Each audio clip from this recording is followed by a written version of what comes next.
Mirchi Sunday suspense, কান টান উত্তেজনা।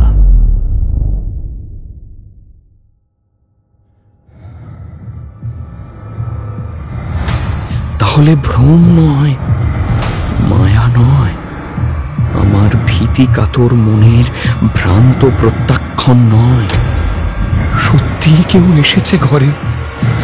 এ শব্দই তার অমোঘ প্রমাণ। যেন মানুষ নয়, বিশাল দেহ কোনো জন্তুর শ্বাস টানার আওয়াজ।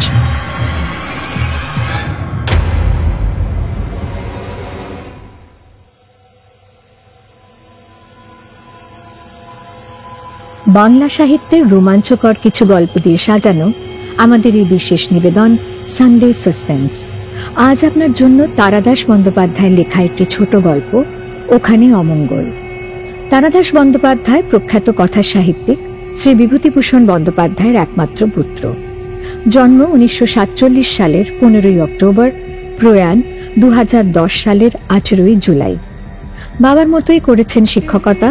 তাঁর লেখা উল্লেখযোগ্য গ্রন্থ কাজল এবং কাজলের পরের পর্ব তৃতীয় পুরুষ। তারাদাস বন্দ্যোপাধ্যায়ের লেখা তারানাথ তান্ত্রিকের বহু গল্প আপনি সানডে সাসপেন্সে এর আগে শুনেছেন। আজ শুনবেন ওখানে অমঙ্গল। গল্পটি মিত্র ঘোষ থেকে প্রকাশিত তারাদাস বন্দ্যোপাধ্যায়ের রচনাবলিতে স্থান পেয়েছে। গল্পটির সন্ধান দেওয়ার জন্য আমরা তারাদাস বন্দ্যোপাধ্যায়ের পুত্র তথাগত বন্দ্যোপাধ্যায়ের কাছে বিশেষভাবে কৃতজ্ঞ। মুখ্য ভূমিকায় ঋতব্রত ও রাজেশ শিন্ডে, গল্পের সূত্রধার ইন্দ্রাণী। শুরু হচ্ছে ওখানে অমঙ্গল।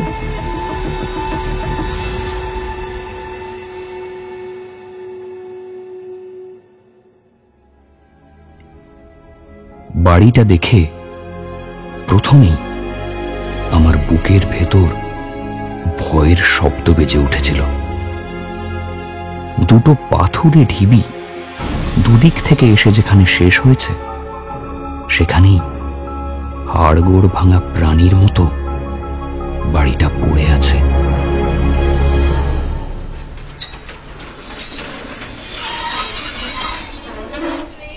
রেলগাড়ি থেকে যখন নামি তখনই বেলা গিয়েছে।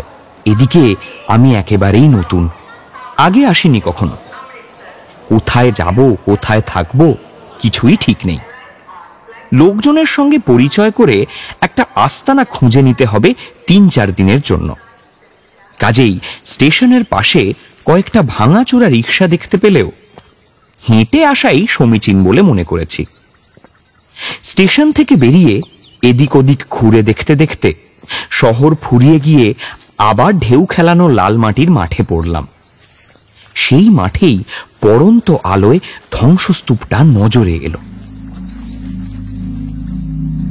বিরাট বড় বাড়ি, কিন্তু প্রায় সবটাই ধূলিসাৎ হয়ে গেছে। অর্ধেকটা কোন রকমে এখনো মাথা তুলে রয়েছে বটে, তবে দেখে আর বেশি দিন থাকবে বলে ভরসা হয় না। বিহার ও মধ্যপ্রদেশের সীমানায় ছোট্ট দেহাতি শহর, অর্থাৎ কিছুটা দেহাত এবং কিছুটা শহর। এখানে অত বড় বাড়ি কারা কি শখে করেছিলেন বোঝা মুশকিল। বিষণ্ণতা ও মানুষের সাময়িক দম্ভের প্রতি মহাকালের উৎকট ব্যঙ্গের প্রতিমূর্তির মতো বাড়িটা পড়ে আছে। কিন্তু এসব দেখে আমি ভয় পাইনি। ভাঙা ও পোড়ো বাড়ি তো জীবনে আরো কতই দেখেছি, তবু এটা যেন সবার থেকে আলাদা। তাকালে অকারণেই বুকের ভেতরে শিরশির করে ওঠে, যেন ওখানে অমঙ্গল, যেন ওখানে কি একটা হবে।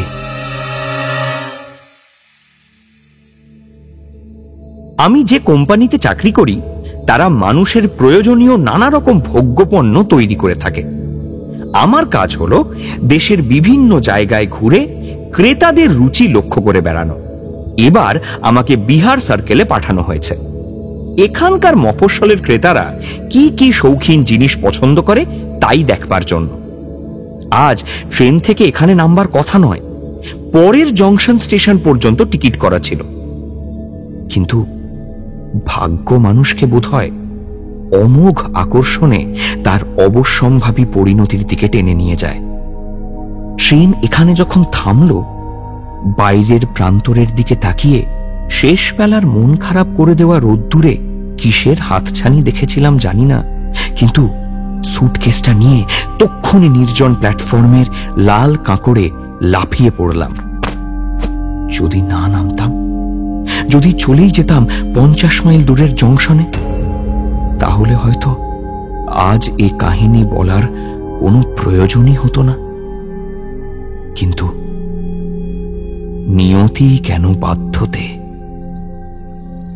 আমি নামলাম। শহর ফুরিয়ে গিয়েছে দেখে ওই পোড়ো বাড়িটার কাছ থেকে আবার ফিরলাম। আচ্ছা, এখানকার লোকেরা সব মরে গেছে নাকি? রাস্তায় বিশেষ লোক নেই, বিকেল হয়েছে অথচ কেউ বেড়াতে বের হয়নি, বাচ্চারা রাস্তায় খেলছে না, যা কিনা বিহারের মফস্বলে একটি অতি সাধারণ দৃশ্য।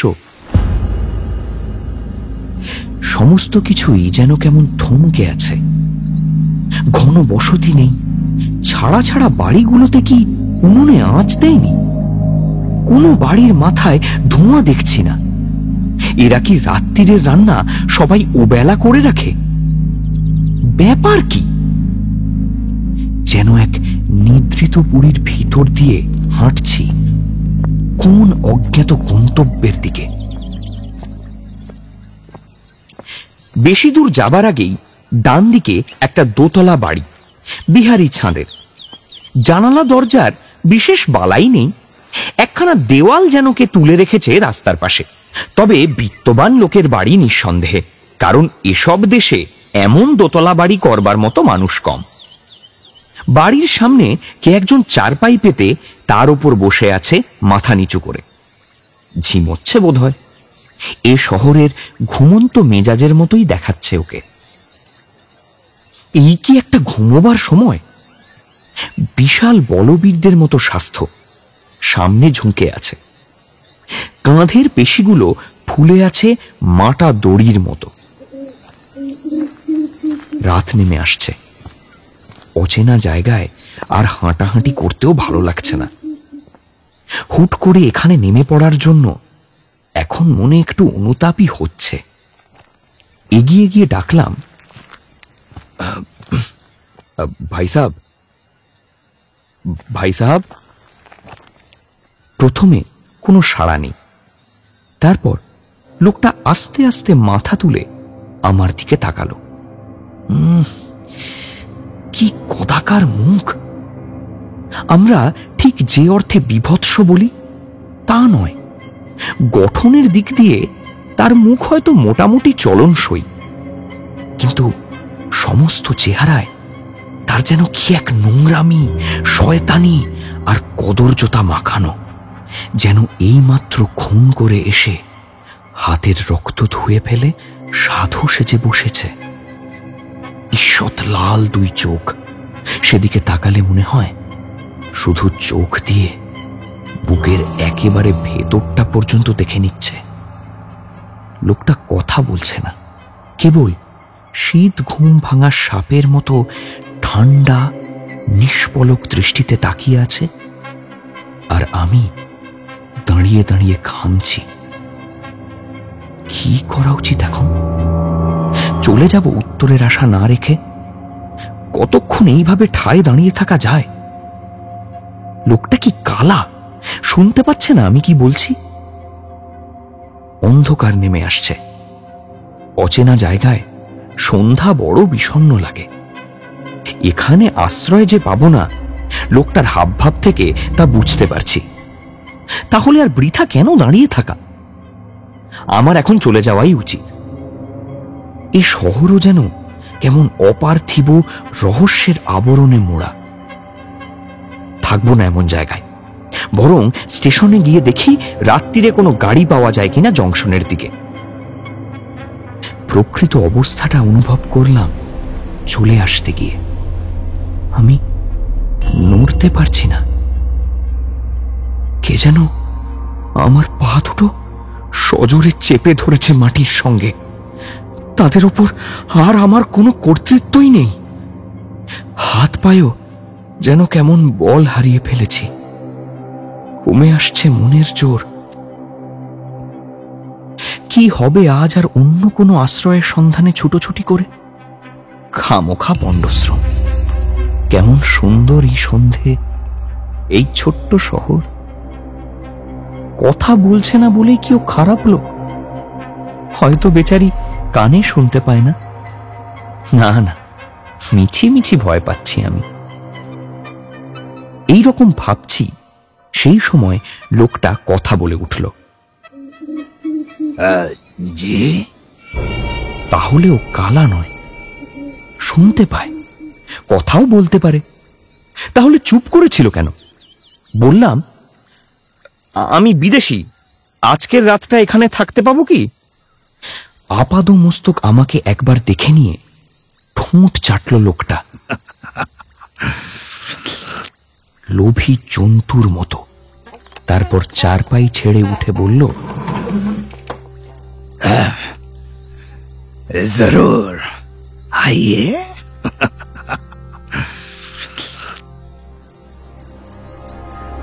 ঠোঁট চাটলো কেন লোকটা? রাত্রিরে কেটে খাবে নাকি আমাকে? সে বলল, আমার নাম सूरज प्रसाद। হ্যাঁ, বেশ নাম। আচ্ছা, আপনি কথা বলছিলেন না কেন? আপনাকে দেখছিলাম। আমাকে? আমার মধ্যে দেখবার কি আছে? আছে আছে, মানুষকে দেখতে বড্ড ভালো, তাই দেখি।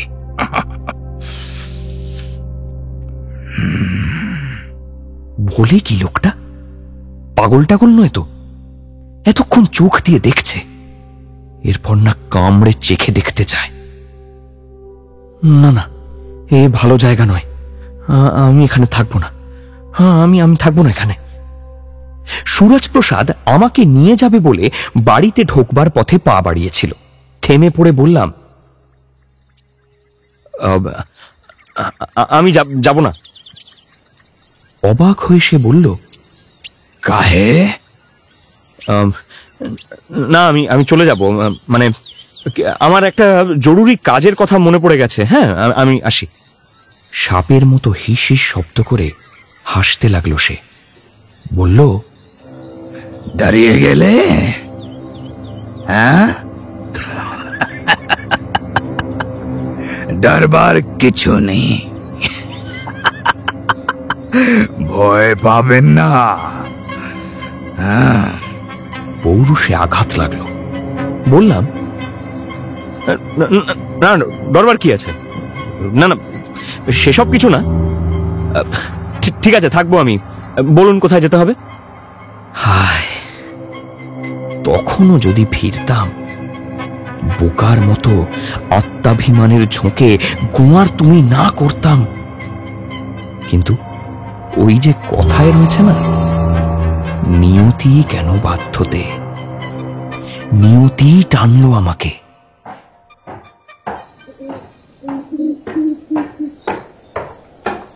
নির্জন বাড়ির সরু অন্ধকার সিঁড়ি দিয়ে আমাকে দোতলায় নিয়ে এলো সুরজ প্রসাদ। একদিকে টানা বারান্দা, তার ধারেই সারি সারি 7-8খানা ঘর। কেউ আলো জ্বালেনি, সাঁঝের প্রদীপ দেখায়নি। বাড়িতে মেয়েরাও কেউ নেই বলেই মনে হচ্ছে।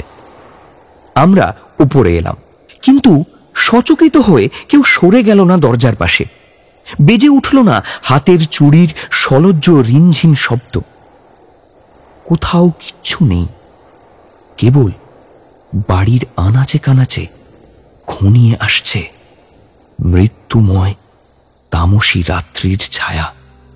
আচমকাই যেন আশ্চর্য একটা দম বন্ধ করা অনুভূতি গলার কাছে চেপে ধরল। সম্ভব হলে তরতর করে সিঁড়ি দিয়ে নেমে দৌড় দিতাম, কিন্তু পৌরুষের প্রশ্ন। বারান্দার একেবারে অপর প্রান্তের ঘরটার সামনে দাঁড়িয়ে শেকল নামিয়ে দরজা খুলল সুরজ প্রসাদ। বলল, আসুন আসুন আসুন, চলুন ভিতরে চলুন। ভেতরে ভয়াবহ অন্ধকার। বললাম, আলো জ্বালাননি কেন? আচ্ছা, আপনার পরিবারের অন্যরাই বা কোথায়? আবার সেই অমানসিক শব্দহীন হাসি হাসল সুরজ প্রসাদ।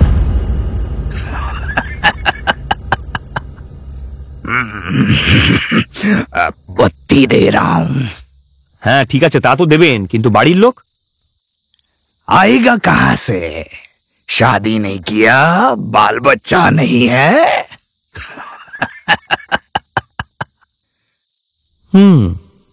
অত্যন্ত যুক্তিসম্মত কথা। বিয়ে না হলে বাচ্চা আসবে কোথা থেকে? জিজ্ঞাসা করলাম, ও একদম একা থাকেন? খারাপ লাগে না? मुझे आदत हो गई है।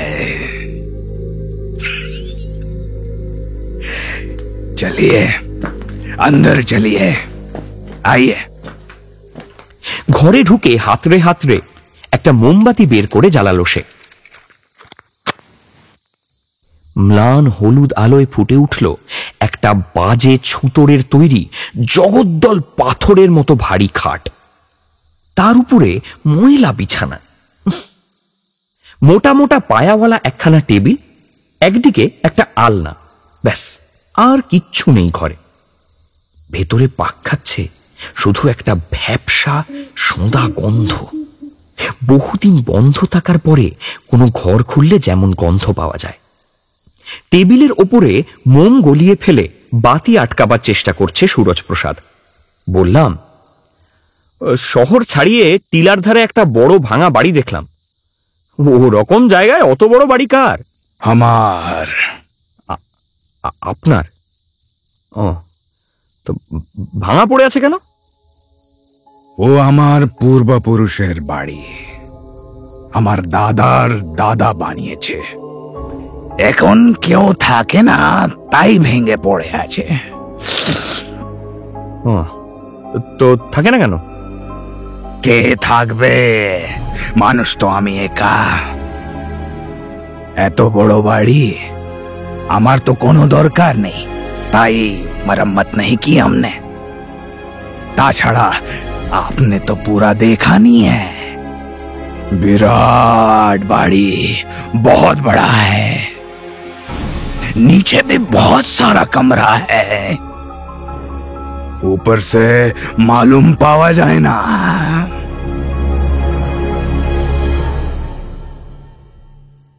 মাটির নিচে ঘর দিয়ে কি হতো? भगवान मालूम। पुराना जमाना है, लोके शौक ही এই রকম ছিল। বাড়ির উপরটা ভেঙে গেলেও মাটির নিচের ঘরগুলো ঠিকই আছে। তবে তা দিয়ে আর কার কি কাম হবে?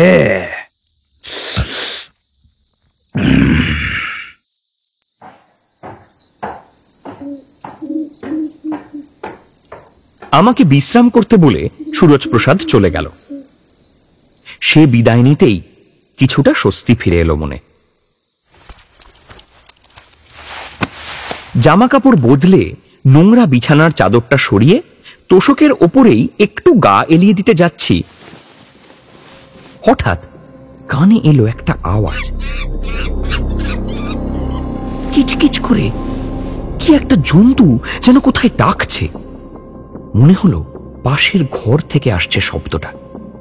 গৃহস্বামীর অনুমতি না নিয়ে বাড়ির মধ্যে চলাফেরা করা ঠিক নয়, কিন্তু শব্দটার উৎস জানবার জন্য মনে ভয়ানক কৌতূহল জাগলো। টেবিল থেকে মোমটা তুলে নিয়ে পাশের ঘরের দরজার সামনে এসে দাঁড়ালাম।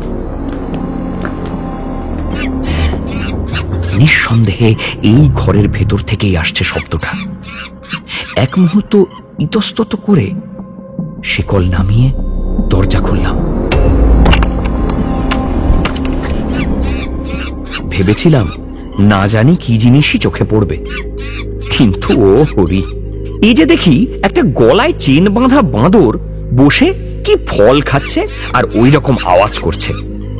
একা মানুষ সুরজ প্রসাদ, অবিবাহিত, সঙ্গী হিসেবে এইটাকে পুষেছে আর কি।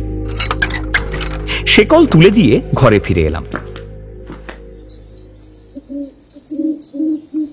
সময় যায়, রাত 10টা। এই সময় এসে খেতে ডাকলো সুরজপ্রসাদ। একতলার বারান্দায় মোটা দুখানা আসন বিছিয়ে খাবার জায়গা হয়েছে। না, আতিথ্য ভালো লোকটার। হাতে গড়া মোটা মোটা আটার রুটি, ঝিঙের তরকারি, আলুর ভাজি আর খাঁটি দুধের ঘন ক্ষীর। পরিতৃপ্তি করে খেতে খেতে জিজ্ঞাসা করলাম, বলছি কাউকে তো দেখছি না, মানে কাজের লোক, এই রান্না করলো কে? আমি নিজেই করেছি, লোক কি দরকার? বলছি আপনি একটা বাঁদর পুষেছেন দেখলাম, ওই পশু পাখির শখ আছে নাকি? হ্যাঁ জি, একা থাকি, কোনো একটা চিড়িয়া থাকলে ভালো লাগে।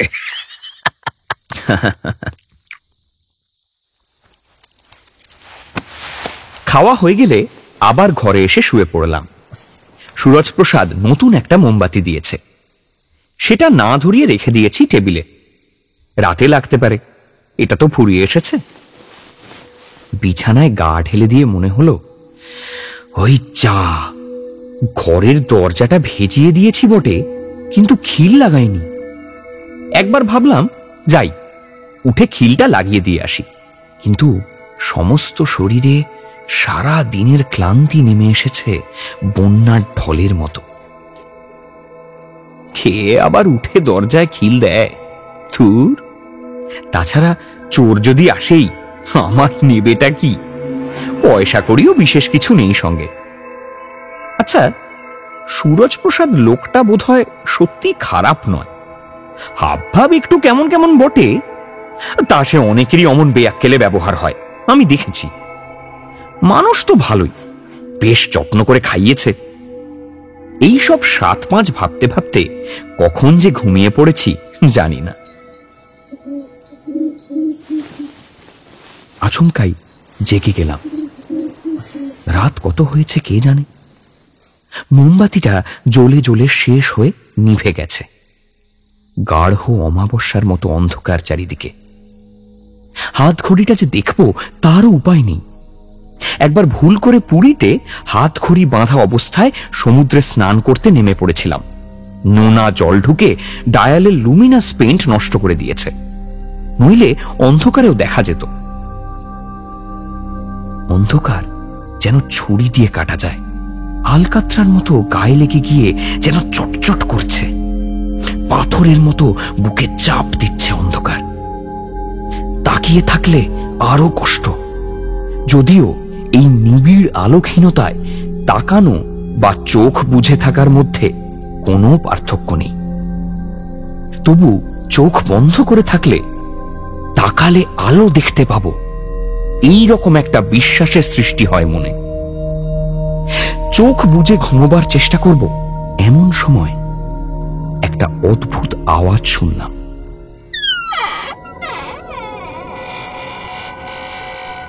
কিসের শব্দ ওটা? প্রথমে বুঝতে পারলাম না, তারপরে একটা সম্ভাবনার কথা মনে হতেই বুক হিম হয়ে এলো।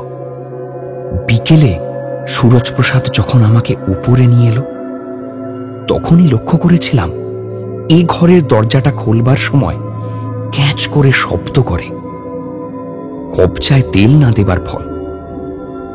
তাহলে এই অন্ধকারে আমাকে ঘুমন্ত ভেবে কেউ কি দরজা ঠেলে ভেতরে আসবার চেষ্টা করছে? যদি তাই হয়, তবে আমার রাতের অজানা অতিথি খুব চালাক, একেবারে অনেকখানি খুলে ফেলছে না। প্রথমত, তাতে যদি আমি জেগে থাকি, উঠে বাধা দিতে পারি। দ্বিতীয়ত, যদি জেগে না থাকি, তবে জেগে যেতে পারি। একটু একটু করে পাল্লা ফাঁক করছে সে। অনেকক্ষণ ধরে জেগে জেগে শুনলাম, মাঝে মাঝেই ক্যাঁচ ক্যাঁচ করে শব্দ হচ্ছে। বিকেলের মতো সেই শারীরিক অনড়তা হঠাৎ যেন আবার ফিরে এলো।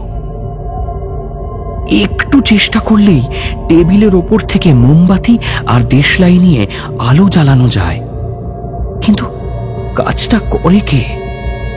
শরীরে কে যেন ভারহীন চাপ দিয়ে আমাকে বিছানার সঙ্গে চেপে ধরে রেখেছে। দূর থেকে কেউ কি সম্মোহন করছে নাকি আমাকে? নইলে নইলে আমার নিজেরই হাত পায়ের উপর আমার জোর নেই কেন? শব্দটা আর হচ্ছে না, তার মানে দরজাটা সম্পূর্ণ খুলে গিয়েছে, এবং যে খুলছিল সম্ভবত সে এখন ঘরের ভেতরে এসে দাঁড়িয়েছে। কি ভয়াবহ অনুভূতি! আমি চিত হয়ে দু হাত দিয়ে দুপাশে বিছানা আঁকড়ে ধরে অন্ধকারে চোখ মেলে শুয়ে রয়েছি, আর ঘরের মধ্যে এক অজানা এবং অদেখা উপস্থিতি। যে এসেছে সে কি করছে এতক্ষণ? আক্রমণ করার হলে তো করতে পারে। আমি সম্পূর্ণ নিরস্ত্র, বাধা দেবার ক্ষমতা নেই। হঠাৎ মনের মধ্যে একটা বোধ জেগে উঠল। কেন জাগলো বলতে পারি না।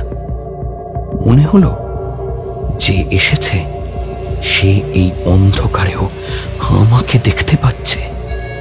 আমি তাকে দেখতে পাচ্ছি না বটে, কিন্তু সে তার তীক্ষ্ণ দৃষ্টির অস্ত্রে আমার শরীরকে ব্যবচ্ছেদ করে ভেতরের যন্ত্রপাতি অবধি দেখে নিচ্ছে। আমি যেন বেঁচে নেই, আমি যেন মৌলিক উপাদানে বিভক্ত হয়ে পঞ্চভূতে বিলীন হয়ে গেছি কবেই। কেবল আমার চেতনাটা শুয়ে আছে অজানা এক শহরে, অজানা এক মানুষের অচেনা বিছানায়। আর শূন্য পথে অন্ধকারের মধ্যে দিয়ে ছুটে আসছে সহস্র অমঙ্গলপূর্ণ দৃষ্টির ছুঁচ। কে এসেছে ঘরে? কে? এবার খুব অস্পষ্ট হলেও নির্ভুলভাবে শুনতে পেলাম নিঃশ্বাস প্রশ্বাসের শব্দ। বড় হাঁড়ির মধ্যে মাথা ঢুকিয়ে জোরে জোরে নিঃশ্বাস নিলে নিজের কানে যেমন শোনা যায় তেমনি। তাহলে ভ্রম নয়, মায়া নয়, আমার ভীতি কাতর মনের ভ্রান্ত প্রত্যাখ্যান নয়, সত্যি কেউ এসেছে ঘরে। এ শব্দই তার অমোঘ প্রমাণ। যেন মানুষ নয়, বিশাল দেহ কোনো জন্তুর শ্বাস টানার আওয়াজ। শব্দটার মধ্যে কেমন একটা বাস্তবিকতা লুকিয়ে আছে। বোঝানো যায় না, কিন্তু বোঝা যায়। অন্তহীন অন্ধকারের ভেতর সঙ্গীহারা আমি ক্রমেই হাঁপিয়ে উঠছি। কি মর্মান্তিক অস্বস্তি! আমি তাকে দেখতে পাচ্ছি না, অথচ সে আমার অন্তরের অন্তঃস্থল পর্যন্ত দেখে নিচ্ছে। এমন সময় হঠাৎ ঘরের এক কোণে টিপ টিপ করে একটা ছোট্ট নীল আলোর বিন্দু জ্বলে উঠল। জ্বলছে, নিভছে। নতুনতর কোনো বিভীষিকা ভেবে আমার হৃৎপিণ্ড প্রথমে লাফিয়ে গলার কাছে উঠে আসছিল। তারপরেই চিনতে পারলাম জিনিসটাকে। একটা জোনাকি। হে ঈশ্বর, সামান্য একটা জোনাকি কি আশারই না সঞ্চার করলো আমার মনে। হোক না তুচ্ছ পতঙ্গ, তবু এই মুহূর্তে ও জীবিত প্রাণীদের জগৎ থেকে আমার কাছে একমাত্র প্রতিনিধি। প্রাণপণে চোখ ঠিকরে জোনাকিটার দিকে চেয়ে রইলাম। ওটাই এখন যেন আমার একমাত্র ভরসা। উড়তে উড়তে বাঁদিক থেকে ডান দিকে যাচ্ছে পোকাটা। টিপ টিপ করে জ্বলছে মৃদু ও স্নিগ্ধ নীল আলো। আমি চোখ রেখেছি ওর উপরে। হঠাৎ ঘটল একটা আশ্চর্য ঘটনা। বাঁদিকে সরে আসতে আসতে জোনাকির আলোটা হঠাৎই অদৃশ্য হয়ে গেল। আমি অবাক হয়ে তাকিয়ে আছি। 4 কি 5 সেকেন্ড হবে বোধ হয়। আরো খানিকটা বাঁদিকে আবার জ্বলে উঠল জোনাকির আলোকিত পুচ্ছ। মানে মাঝখানে তার গতিপথের কিছুটা আমি দেখতে পাইনি। কেন? দুটো কারণ হতে পারে। এক, জোনাকির আলো মাঝে মাঝে সামান্য সময়ের জন্য নিভে যায়, তারপর ফের টিপ টিপ করে জ্বলতে নিভতে থাকে। এটা সেরকম কিছু হতে পারে। আর নয়তো ওই জায়গাটাতেই সে দাঁড়িয়ে আছে, যাকে আমি দেখতে পাচ্ছি না। তার আড়াল দিয়ে যাবার সময় জোনাকিটা অদৃশ্য হয়ে গিয়েছিল। যাক, যদি দ্বিতীয়টাও সত্যি হয়, তবু একটা সান্ত্বনা পাচ্ছি যে সে অলৌকিক বা অপার্থিব কিছু নয়, তার বাস্তব কারণ আছে। জোর করে মনকে ব্যাপৃত করলাম অন্য চিন্তায়। অবস্থার উপর কর্তৃত্ব করতে হবে আমাকে, তাছাড়া কোনো পন্থা নেই। যেই ঘরে এসে থাকুক না কেন, এতক্ষণ যখন আমাকে আক্রমণ করেনি, তখন ধরেই নেওয়া যেতে পারে আমার কোনো ক্ষতি করবার ইচ্ছে অন্তত এই এক্ষুনি তার নেই। দাঁতে দাঁত চেপে মনে মনে রবীন্দ্রনাথের কি একটা কবিতা আবৃত্তি করে গেলাম। জীবনের সবচেয়ে মজার দিনগুলো মনে করবার চেষ্টা করতে লাগলাম। এদিকে সমস্ত শরীর ঘামে ভেসে যাচ্ছে।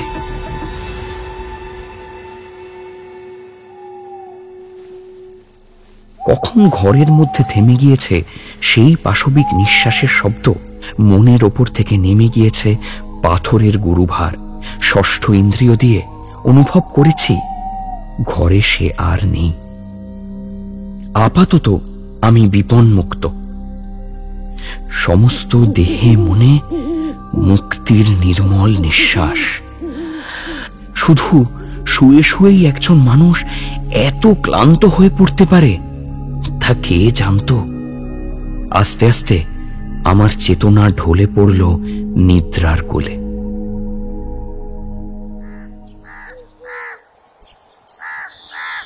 কখন সকাল হয়েছে, কখন দেখি সুরজ প্রসাদ এসে ডাকছে আমার বিছানার পাশে দাঁড়িয়ে।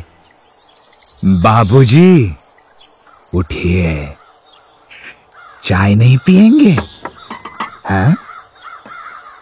ঘুম ভেঙে মনে পড়ে গত রাত্রের অমানুষী অভিজ্ঞতার কথা। কিন্তু এখন সকালের আলোয় ভয়ের একটা টুকরো পড়ে নেই কোথাও। কেবল সুরজ প্রসাদের দুই চোখে যেন কি শয়তানি হাসি।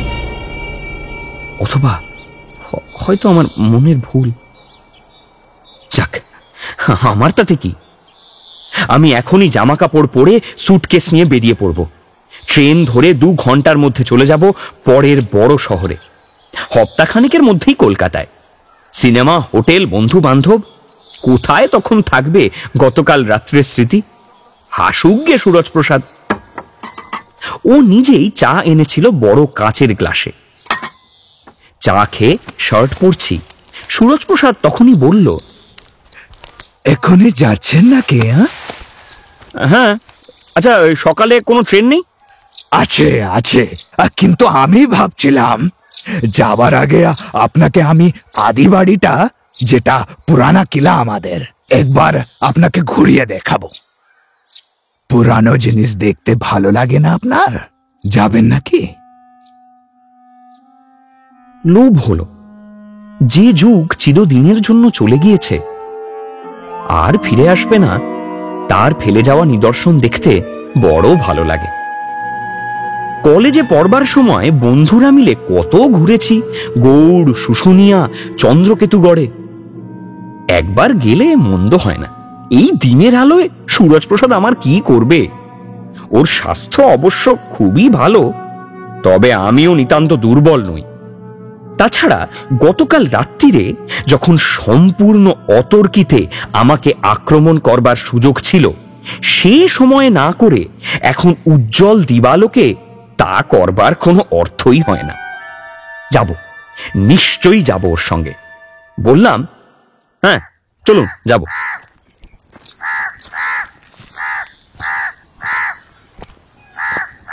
বেরুলাম। পাথুরে দেশ। সূর্য উঠতে না উঠতেই পাথর তেতে উঠেছে। মাটি থেকে ঝাঁঝ ভেসে আসছে। তার মধ্যে দিয়ে হেঁটে চলেছি শহরের প্রান্তসীমা ছাড়িয়ে। সুরজপ্রসাদ তাদের বংশের অতীত গৌরবের গল্প করতে করতে চলেছে। তার বলার ভঙ্গি একরঙা শুনতে শুনতে বিরক্তি আসে। বাইরে থেকে সুরজপ্রসাদের পৈতৃক বাড়ি যতখানি ধ্বংসস্তূপে পরিণত বলে মনে হয়, ব্যাপার আসলে অতদূর নয়। বাইরের দিকে সবগুলো ভেঙে গেলেও ভেতর মহলের কয়েকখানা বড় ঘর এখনো মাথা তুলে দাঁড়িয়ে রয়েছে। অনেক খসে পড়া কড়িবর্গা, ইট, চুন, বালি পেরিয়ে সেখানে পৌঁছলাম। ভগ্নস্তূপের ভেতর থেকে এখানে ওখানে মাথা তুলেছে বট অশ্বত্থের চারা। হস্তপদ ভগ্ন পাথরের বিবসনা নারী মূর্তি হাতে ধরা পাথরের ঝাড়ি দিয়ে এখনো যে কাকে জল দেবার ভঙ্গি করছে কে জানে। সমস্ত পরিবেশটা থেকে যেন একটা চলে যাওয়া দিনের দীর্ঘশ্বাস ভেসে উঠে বাতাসে মিলিয়ে যাচ্ছে। বেলা বাড়ার সঙ্গে সঙ্গে বাতাস গরম হচ্ছে। ঘুরে ঘুরে দেখছি আর গরম হাওয়া এসে লাগছে গায়ে।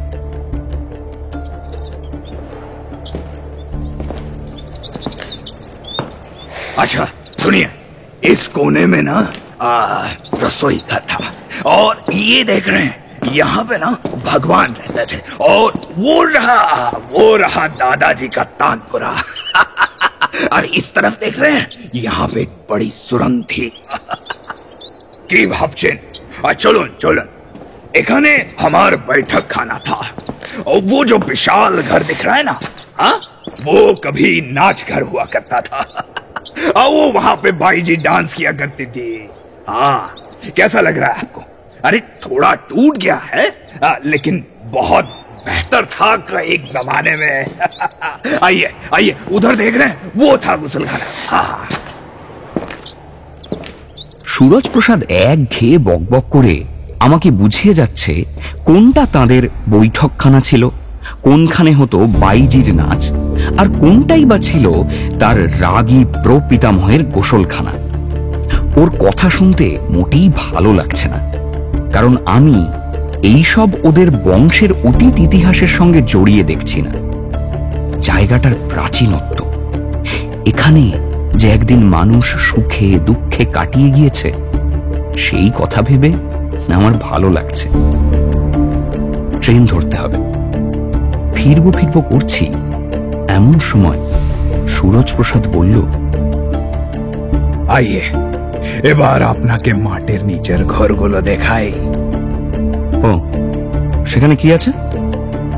কিচ্ছু না, এখানে ছিল আমাদের তোষাখানা। একবার দেখে যাবেন না? চলুন।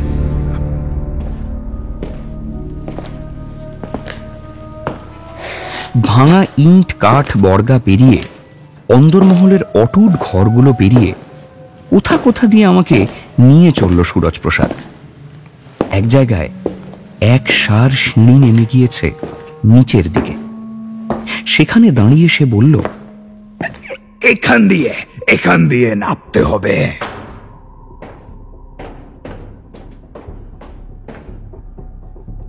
ওই আগে নামলো, আমি পেছনে। অনেকগুলো সিঁড়ি নামবার পর একটা পাথরের চওড়া বারান্দায় এসে সিঁড়ি শেষ হয়ে গেল। আবছা অন্ধকার ঘিরে আছে জায়গাটাকে, এই দিনের বেলাতেও। চোখে অন্ধকার সয়ে গেলে তাকিয়ে দেখলাম এটা বারান্দা নয়, একটা পাথরের গোল চাতাল। চারদিকে খুপড়ির মতো অনেকগুলো ঘর, মোটা মোটা গরাদ দিয়ে তৈরি তাদের দরজা। ঘরগুলোর ভেতরে নিবিড় অন্ধকার। সুরজপ্রসাদ বলল,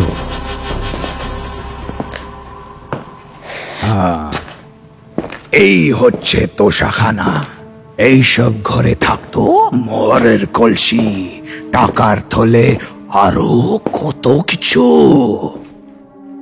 এসব 100-150 বছরের আগেকার কথা, আজ আর কিছু নেই। দেখেছেন কখনো তোষাখানার ভেতরটা দেখতে কেমন হয়? না তো। হ্যাঁ, যান তাহলে, ওই ওই এখানে একটাই ঢুকুন। হ্যাঁ, যান যান। হ্যাঁ।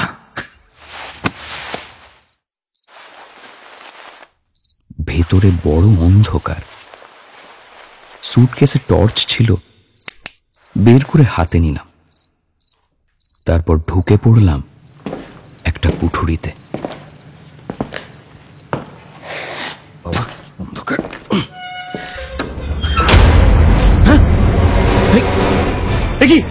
আপনি দরজা বন্ধ করলেন কেন? পেছনে ঝনাত করে লোহার দরজা বন্ধ হবার শব্দ, তালা বন্ধ করার শব্দ। 1 সেকেন্ড লাগলো প্রকৃত অবস্থা বুঝতে। পাক খেয়ে ফিরে এসে আছড়ে পড়লাম লোহার গড়াদের ওপরে। বন্ধ, চিরদিনের জন্য বন্ধ হয়ে গিয়েছে সেই দরজা। পাগলের মতো টানতে লাগলাম গড়ার ধরে।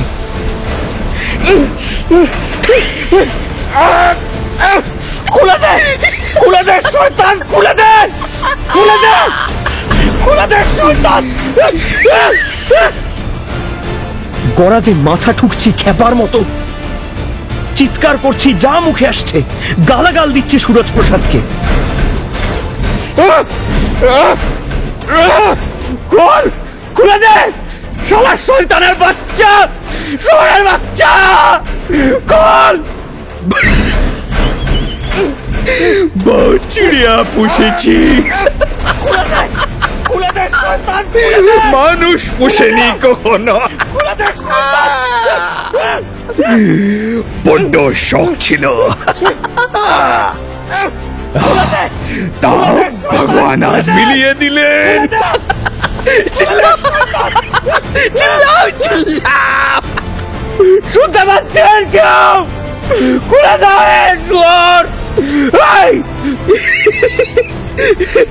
इधर के आदमी আছে যে শুনবে? খুলে দে শালা শয়তানের বাচ্চা, শয়তানের বাচ্চা। वाह, तेजी चिड़िया तुई खूब लड़ाको। लड़े जा, लड़े जा, যতই চিল্লাবি ততই তো মজা। মুর্দা পুষে কি লাভ?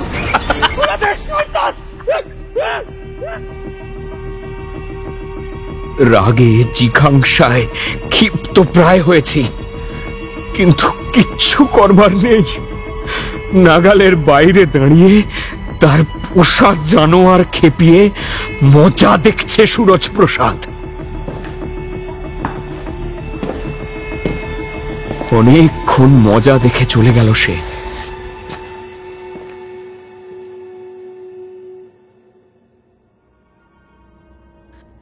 ঘরে একটা ঘুলঘুলি আছে, সম্ভবত বাড়ির পিছন দিকে মাঠে জমি বরাবর রয়েছে সেটা। নোট বইয়ের পাতায় এই ঘটনা লিখে খামে ভরে সেটা দিয়ে বাইরে ফেলে দিচ্ছি আমি।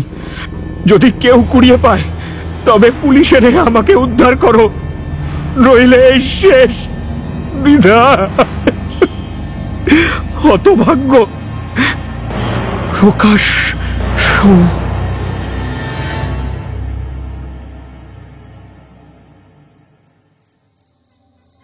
সন্ধ্যা। সুরজপ্রসাদ সিদ্ধি খাচ্ছে বসে। ঘরে ঢুকলো কুদর্শন একজন লোক। সুরজপ্রসাদ বলল, এই কে খবর বংশী? বংশী একটা সাদা খাম এগিয়ে দিল। সুরজপ্রসাদ হাতে নিয়ে খুলল সেটা। ভেতরে 10-12টা নোট বইয়ের পাতায় লেখা, এই কোথায় পেলি? ওর ঘরের ঘুলঘুলের বাইরে পেলি? হ্যাঁ, পড়েছিস? হ্যাঁ কর্তা, একটু আধটু বাংলা জানি। শান্ত মুখে টুকরো টুকরো করে ছিঁড়ে কাগজগুলো উড়িয়ে দিল সুরজপ্রসাদ। সিদ্ধির গ্লাসে চুমুক দিয়ে বলল, दाना पानी ठीक ठाक दिए जास। भारी लड़ाकू चिड़िया, बहुत लड़े जावे।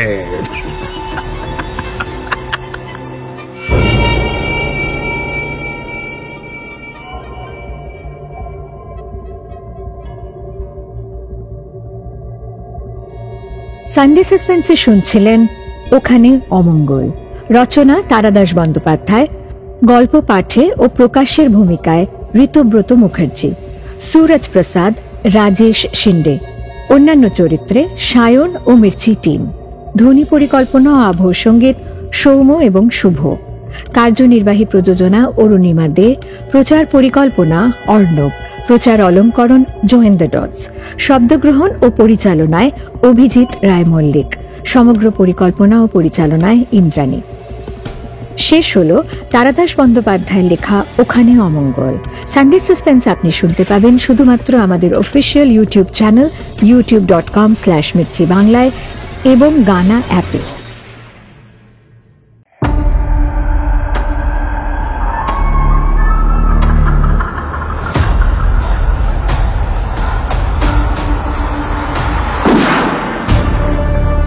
মির্চি সানডে সাসপেন্স, কান টান উত্তেজনা।